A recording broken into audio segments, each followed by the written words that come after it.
बघा असं आहे की पश्चिम बंगाल ही निवडणूक आम्ही हिंदुत्वावर लढलो आणि ज्या प्रकारे मोठ्या प्रमाणात बांगलादेशी घुसपैठी पश्चिम बंगालमध्ये घुसून त्या लोकांचं हक्काचं जमिनी असणार, त्या हक्काच्या योजना असतील, त्या हक्काची निधी असणार, ते जे कुठेतरी गडप करत होते त्याच्या विरोधात हा निर्णय आहे. ज्या प्रकारात मागच्या 10 वर्षात ममता बॅनर्जींनी मोठ्या प्रमाणात भ्रष्टाचार केले, ज्या प्रकारे तिथे हिंदूंवरती अन्याय केले, ज्या प्रकारे तिथे भारतीय जनता पार्टीच्या कार्यकर्त्यांची कत्तल झाली, त्याच्या विरोधात हा निर्णय आहे. आणि पश्चिम बंगालच्या जनतेने हा एक मोठी चपराक ममता बॅनर्जीला या माध्यमातून दिलेली आहे. श्यामाप्रसाद मुखर्जींना जे स्वप्न पाहिलं होतं, ज्या उद्देशानं भारतीय जनता पार्टीची स्थापना झाली होती, ते आता कुठेतरी पूर्णत्वास जातं का बंगालच्या विजयानंतर? काय वाटतं तुम्हाला? निश्चितच बंगाल हे सर्वच दृष्टिकोनातून एक बॉर्डर स्टेट असल्यामुळे देशासाठी फार महत्त्वाचं स्थान होतं.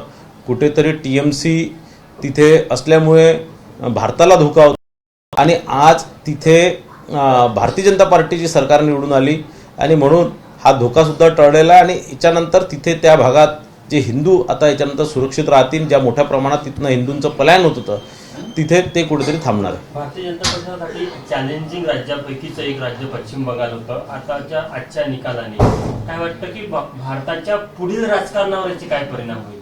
निश्चितच पश्चिम बंगाल देशातलं फार मोठं राज्य आहे. लोकसभेच्या अनेक सीटा तिथे आहेत. विधानसभाही तिथे निवडून येणं फार कठीण होतं.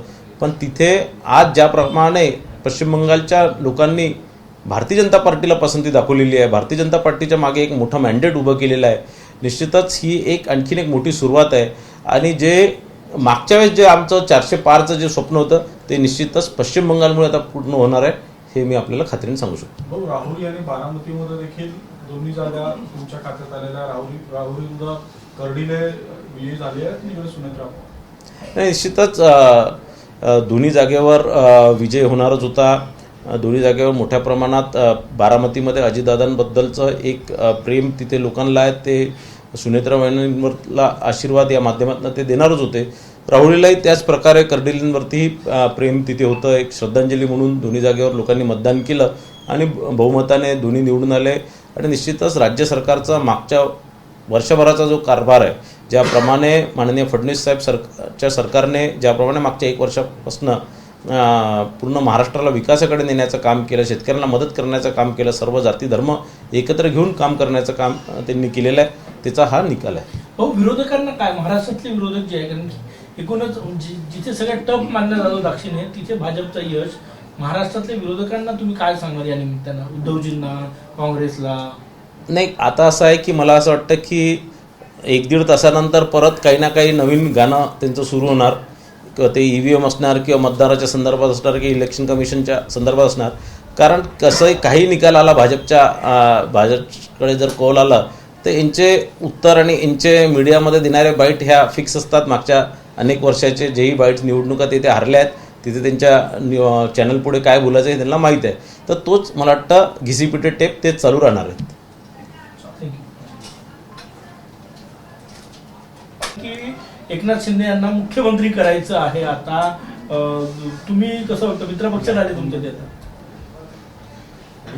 बच्चू भाऊ माझे जवळचे मित्र आहे आणि बच्चू भाऊंना आता ते शिवसेनेमध्ये त्यांनी प्रवेश केला, आपल्या पक्षाचं विलिनीकरण त्यांनी शिवसेनेत केलं. तर मला असं वाटतं की बच्चू भाऊंनी घाई करू नये, शांतपणे त्यांनी शिवसेनाही समजून घ्यावी आणि त्यांनी राज्याचं आता सरकारचं जे आहे त्यांनी बाकी सगळे पक्ष समजून घ्यावे आणि महाराष्ट्राचा एक अभ्यास करून, आतापर्यंत ते अमरावती किंवा विदर्भापुरती सीमित होते, आज ते मोठ्या पक्षात आले, राज्यस्तरीय पक्षात आले, तर त्यांनी राज्याचा विचार केला पाहिजे. आणि त्यांनी निश्चितच याच्यानंतर ते काही एखाद्या छोट्या पक्षाचे नेते नसून एका सत्ता पक्षाचे ते मोठे नेते आता झालेले आहे. विधान परिषदमध्ये ते निवडून येणार आहे आणि म्हणून आता त्यांनी जबाबदारीने वागले पाहिजे. महाराष्ट्रात 2 पोटनिवडणुकाचे आज निकाल आले, राहुरी आणि बारामती. 1 लाखापेक्षा मताधिक्याने सुनेत्राताई आघाडीवर आहे, तिकडे कर्डिले देखील आघाडीवर आहे.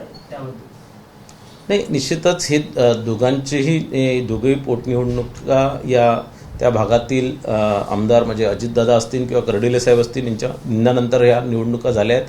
आणि निश्चितच या दोघांबद्दल लोकांची एक सहानुभूती होती.